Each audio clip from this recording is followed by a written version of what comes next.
दोस्तों आज मैं एक्सप्लेन करने वाला हूँ साल 2014 में आई फिल्म नोवा, जो कि बाइबल की एक सच्ची घटना पर बेस्ड है। कहानी की शुरुआत में दिखाया जाता है कि इस दुनिया के पहले इंसान एडम और ईव को जब जन्नत से बाहर निकाल दिया गया, जिसके बाद वह धरती पर आकर रहने लगे और इन्हें यहाँ 3 बच्चे पैदा हुए जिनका नाम था केन, एवेल और सेथ। बड़ा होने पर केन अपने भाई एवेल को मार देता है और ईस्ट की तरफ भाग जाता है, जहाँ पर कि उसे वॉचर्स पनाह देते हैं। और वॉचर वो लोग होते हैं जिन्हें कि ईश्वर ने स्वर्ग से निकालकर धरती पर पटक दिया था। इन वॉचर्स की मदद से केन का साम्राज्य फैलता ही चला गया और अब यह एक बहुत बड़ी सिविलाइजेशन बन चुकी थी। लेकिन इनके अंदर का हरामीपन और इनकी ईर्ष्या की भावना, जो कि धीरे धीरे इस पूरी दुनिया को ही खत्म कर रही है।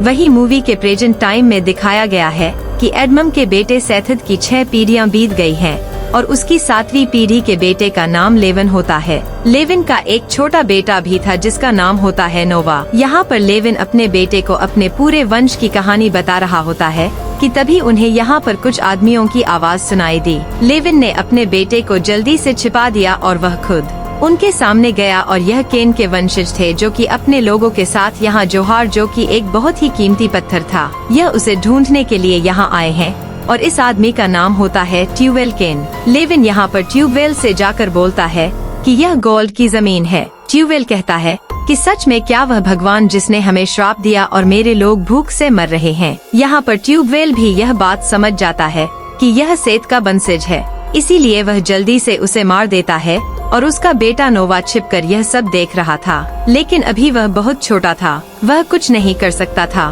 तो वह यहाँ से जल्दी से भाग गया। कई साल बीत जाते हैं। अब नोवा एक आदमी बन चुका है, उसकी शादी हो चुकी है और उसके 3 बच्चे हैं। और एक दिन जब वो अपने बच्चों के साथ पहाड़ पर होता है कि तभी आसमान से पानी की एक बूंद गिरती है और जैसे ही वह बूंद गिरती है कि यहाँ पर एक फूल का पौधा उगाता है। यह देखकर नोवा काफी ज्यादा हैरान हो जाता है। उसने आसमान की तरफ देखा लेकिन वहाँ पर कोई भी बादल ही नहीं था। नोवा को कुछ समझ नहीं आता कि आखिर यह कैसे और यह क्यों हुआ। तभी वहाँ पर एक जानवर आता है जिसे कि शायद किसी इंसान ने तीर से घायल किया था। जब वो जानवर को देखता है तो यहाँ पर वो लोग आ जाते हैं जिसने उसे घायल किया था। वो कहते हैं कि हमारा शिकार है, छोड़ दे इसे। लेकिन नोवा उन सभी को एक एक करके निपटा देता है, क्योंकि अगर नोवा ऐसा नहीं करता तो यह लोग इस जानवर को मार देते। अब नोवा के बेटे उससे पूछते हैं कि डैड, ये इस जानवर को क्यों मार कर खाते हैं? नो उनसे कहता है क्योंकि इन लोगों को लगता है कि इसे खाने से हमें शक्ति मिलती है। उसके बच्चे पूछते हैं कि क्या सच में ऐसा है पिताजी? जिस पर नोवा कहता है कि नहीं बेटा, शक्ति सिर्फ गॉड भगवान से मिलती है और किसी चीज से नहीं। खैर अब इसके बाद यह घर आ जाते हैं और नोवा रात में एक सपना देखता है। फिर से पानी की बूंद जमीन पर गिरती है और वहाँ पर फूल उगाया और अगले ही पल उसने देखा कि पूरी दुनिया पानी में डूब चुकी है। हर एक जानवर, इंसान, सब कुछ और पूरी दुनिया खत्म हो रही है।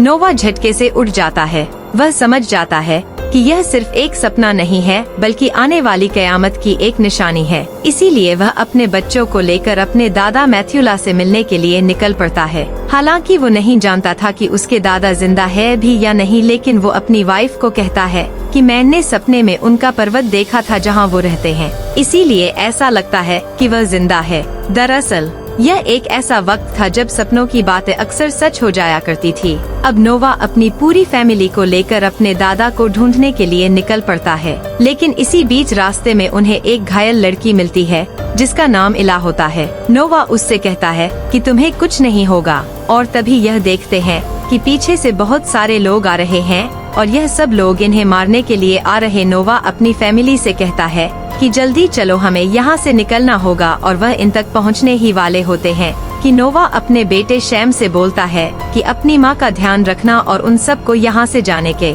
लिए कहता है। और जो लोग इनका पीछा कर रहे थे वो नोवा तक आ जाते हैं। लेकिन इतने में ही यहाँ पर एक वॉचर आ जाता है जिसे देखकर यह सभी लोग रुक जाते हैं। यह वॉचर नोवा को मारकर बेहोश कर देता है और जब उसकी आंखें खुलती हैं तो यह अपनी फैमिली के पास था। यह सब लोग एक घाटी के अंदर थे और चारों तरफ बहुत सारे वॉचर्स होते हैं और यह सब इन्हें जगह पर छोड़कर चले जाते हैं। लेकिन रात में एक वॉचर इनके पास आया। वो इनके पास आकर कहता है कि माफ कर देना, मेरी वजह से तुम डर गए और मैं तुम्हारी मदद करना चाहता हूँ।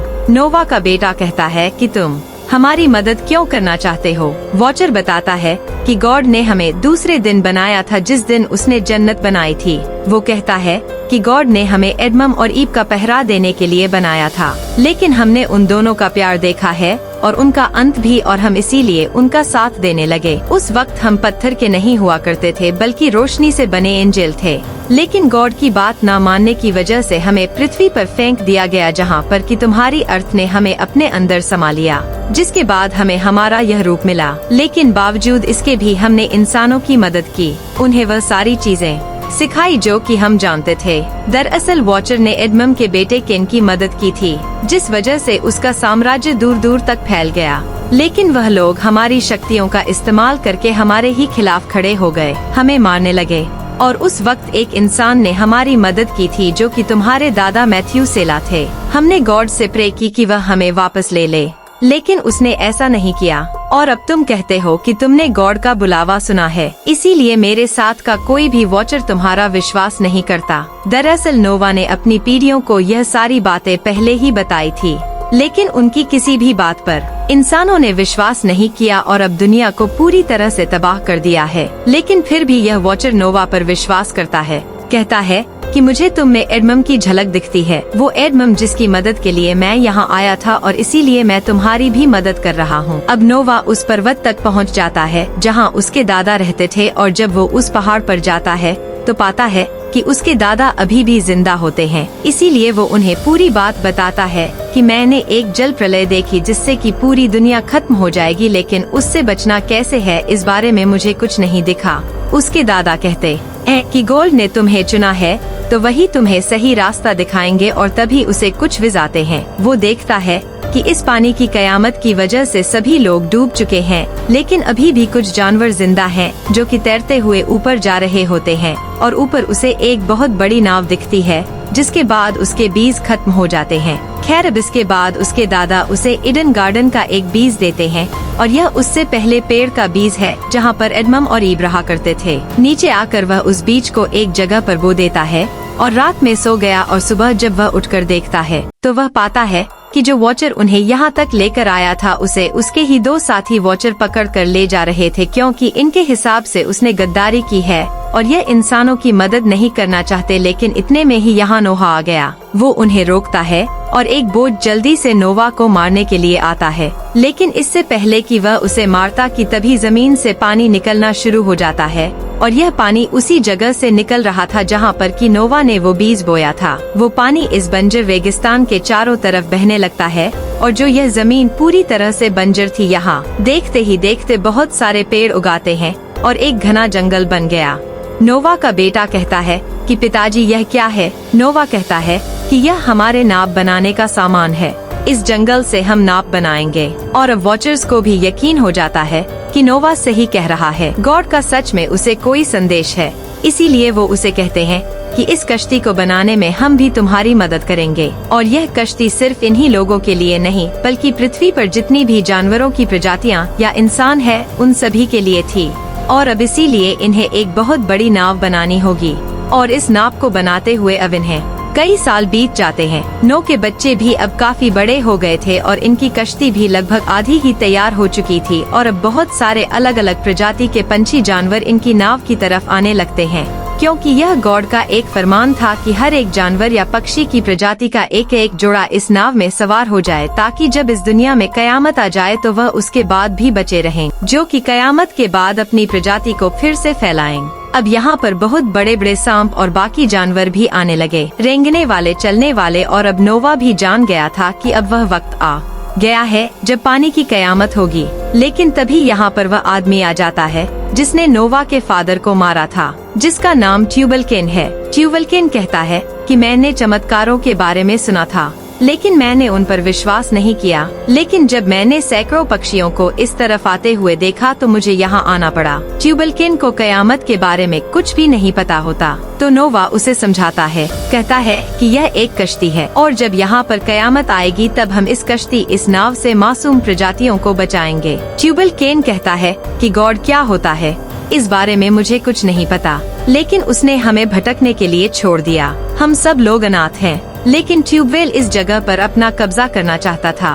तो नोआ उसे समझाता है कि मैं सैद का आखिरी वंशज हूँ। तुम सब लोग जल्दी से यहाँ से चले जाओ, सब लोग यहाँ से वापस लौट जाओ। अब हम सब का फैसला पहले ही हो चुका है। अब क्योंकि यहाँ पर ट्यूबवेल के साथ बहुत सारे लोग थे तो वो नोवा की इस कश्ती को हड़पना चाहता था, लेकिन तभी यहाँ पर बहुत सारे वॉचर्स खड़े हो जाते हैं जिन्हें कि अभी तक ट्यूबवेल ने नहीं देखा था, और इन्हें देखकर ट्यूबवेल के लोग बहुत डर जाते हैं। ट्यूबवेल कहता है कि तुम एक जल प्रलय के बारे में कह रहे हो, लेकिन अगर ऐसा सच में हुआ तो मैं भी तुम्हारी नाव में आऊँगा। लेकिन नोवा कहता है कि तुम जैसों के लिए हमारी नाव में जगह नहीं है। जिसके बाद यह ट्यूबवेल यहाँ से जाने लगा और मुड़कर कहता है कि मैं चमत्कारों पर विश्वास नहीं करता, लेकिन अगर गॉड हमें डराएगा तो मैं एक बार फिर से वापस लौटूंगा अपनी दोगुनी सेना के साथ। और यहाँ से जाने के बाद ही वह अपने हथियार बनाना शुरू कर देता है, क्योंकि वह उन पर हमला करना चाहता था। लेकिन यहाँ पर ट्यूबवेल के लोग बहुत डर रहे थे,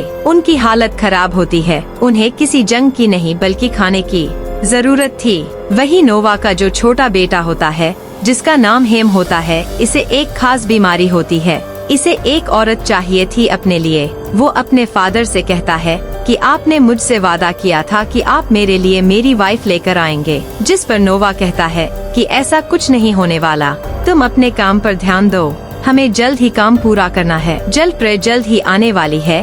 और इस बात से हेम नाराज होकर यहाँ से भाग गया। नोवा अपनी वाइफ से कहता है कि हम भी अपना काम करेंगे, यह काम पूरा कर लेने के बाद हम भी बाकी लोगों की तरह ही मर जाएंगे। दरअसल इनके पास जो लड़की होती है जो इन्हें बचपन में मिली थी, जिसका नाम एला था, जब वो इन्हें मिली थी तो उस वक्त उसके पेट में बहुत गहरी चोट लगी थी, जिस वजह से वह कभी भी मां नहीं बन सकती। और क्योंकि नोवा अपने बच्चों के लिए उनकी कोई भी पत्नी नहीं लेकर आया था, इसका मतलब यह था कि अगर जल प्रलय के बाद यह लोग बच भी गए तो इनका वंश आगे नहीं बढ़ेगा, क्योंकि इनके 3 बेटे हैं। जिस पर नोवा कहता है कि जल पिलने के बाद जब हमारी फैमिली बचेगी और जब हम लोग मरेंगे तो हमारे मरने के साथ ही इंसान भी यहाँ से हमेशा के लिए खत्म हो जाएंगे, और शायद गॉड की भी यही मर्जी है। अब इस बात से परेशान होकर नोवा की वाइफ उसके दादा मैथ्यूलस के पास जाती है। हालांकि मैथ्यूसेला उसकी बात का कोई अच्छे से जवाब नहीं देते, लेकिन जब एला जंगल में घूम रही थी तो मैथ्यूसेला उसे जंगल में मिलते हैं और कहते हैं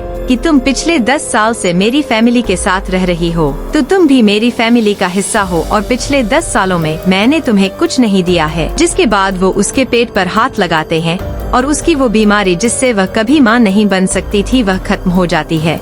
इला भी यह बात समझ गई थी, वह बहुत खुश हो जाती है। जल्दी से सैम के पास जाकर वह उसके गले लग गई। और अब वह वक्त आ जाता है जब कयामत आने वाली है और सभी लोगों को अब नाव के अंदर जाना था, लेकिन नोवा का छोटा बेटा हेम यहाँ पर नहीं होता था। वह अपने लिए एक औरत, एक वाइफ ढूंढने गया हुआ था और यहाँ पर उसे एक लड़की मिल भी जाती है, लेकिन जब उसे लेकर वापस आ रहा होता है तो उस लड़की का पैर एक ट्रैप में फंस गया और हेम उसे नहीं खोल पाता।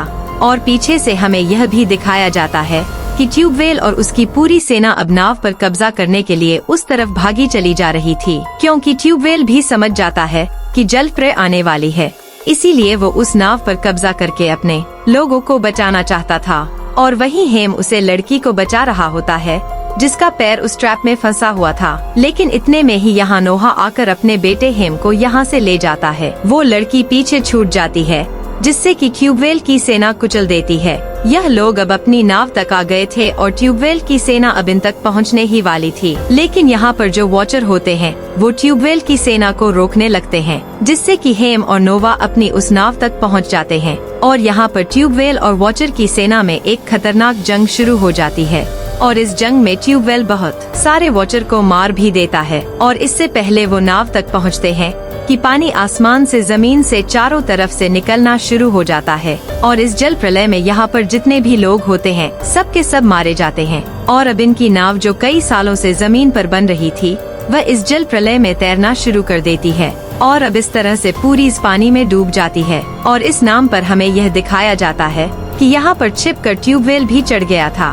दरअसल यहाँ पर नोवा का छोटा बेटा हेम ट्यूबवेल की मदद कर रहा होता है, और जब ट्यूबवेल उससे पूछता है कि तुम मेरी मदद क्यों कर रहे हो, तो हेम उसे बताता है कि वहाँ पर एक लड़की थी जिसे मैं अपने साथ नाव में लाना चाहता था, लेकिन मेरे फादर ने उसे मरने के लिए वहीं पर छोड़ दिया। जिस पर ट्यूबवेल कहता है कि अच्छा तो तुम अपने फादर से बदला लेना चाहते हो, लेकिन वो इस बात का कोई भी जवाब नहीं देता। वहीं अब नाव पर कुछ दिनों के बाद इला की तबीयत खराब हो जाती है और जब वो अपनी माँ के पास जाती है तो उसे पता लगता है कि वो प्रेग्नेंट है। वो सैम के बच्चे की माँ बनने वाली थी और इस चीज से इन सब लोगों को बहुत खुशी होती है। इसलिए ये सभी लोग जल्दी से नोवा के पास जाकर उसे बताते हैं कि यह माँ बनने वाली है। नोवा कहता है कि यह मुमकिन नहीं है, यह तो बांझ है। जिस पर नोवा की वाइफ उससे कहती है कि मैं दादाजी के पास गई थी और उन्हीं की दुआ की वजह से यह ठीक हुई है। इस बात से नोवा को बहुत गुस्सा आता है। वो कहता है कि तुमने गॉड के हुक्म को नकारा है, अब इतनी सारी जो जाने गई है वह सारी बेकार हो जाएंगी। इसके बाद नोवा बाहर जाता है जहाँ पर बारिश हो रही होती है और वो गॉड से कहता है कि आपको मेरी बात सुननी होगी, यह सब ऐसा क्यों हुआ। लेकिन उसकी बात का कोई जवाब नहीं आता और तभी यहाँ पर इला, उसका बेटा और सारी फैमिली यहाँ आ जाती है। नोवा इनसे कहता है कि अगर यह लड़का हुआ तो इस दुनिया का आखिरी इंसान होगा और अगर यह लड़की हुई तो मुझे मजबूरी में इसे अभी मारना होगा, क्योंकि मैं नहीं चाहता कि इस दुनिया में इंसान फिर से वापस आए और यह गॉड का हुक्म है। हालांकि नोवा की वाइफ उसे बहुत समझाने की कोशिश करती है, लेकिन नोवा उसकी कोई भी बात नहीं मानता। वह सिर्फ गॉड की आज्ञा का पालन करना चाहता था। अब यहाँ पर यह दिखाया जाता है कि बारिश तो बंद हो गई है, लेकिन अभी भी चारों तरफ पानी था। यह कई बार पक्षियों को उड़ाते हैं ताकि वह अपने पंजों में घास या मिट्टी फंसा कर लाए, लेकिन यह हर बार उदास हो जाते हैं। अब यहाँ पर यह दिखाया जाता है कि सैम ने एक नाव बना ली थी ताकि वह अपनी वाइफ इला के साथ यहाँ से चला जाए, क्योंकि वह नहीं चाहता कि उसकी वाइफ के अगर बेटी पैदा हो जाए तो वह मारी जाए। और जब वो यहाँ से नाव से निकलने ही वाले होते हैं कि नोवा उन्हें देख लेते हैं और उनकी नाव को जला देते हैं और इस वजह से अब यह लोग भी यहाँ पर ही फंस जाते हैं। और वही नोवा का जो छोटा बेटा हेम था वो ट्यूबवेल की बातों में आकर वो उसे अपने फादर नोवा तक ले जाता है और ट्यूबवेल ने उस पर हमला कर दिया।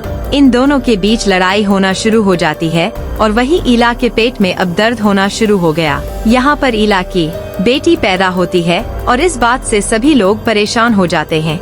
दूसरी तरफ नोवा और ट्यूबर की लड़ाई में ट्यूबवेल नोवा को मारने ही वाला होता है और वो उसे कहता है कि मुझे तुम्हारे फादर के साथ तुम्हें भी मार देना चाहिए था, लेकिन इससे पहले वो नोवा को मारता पीछे से हेम ने आकर ही ट्यूबवेल को मार दिया और अब इनकी नाव भी एक बड़ी सी चट्टान से आकर टकराकर रुक गई थी।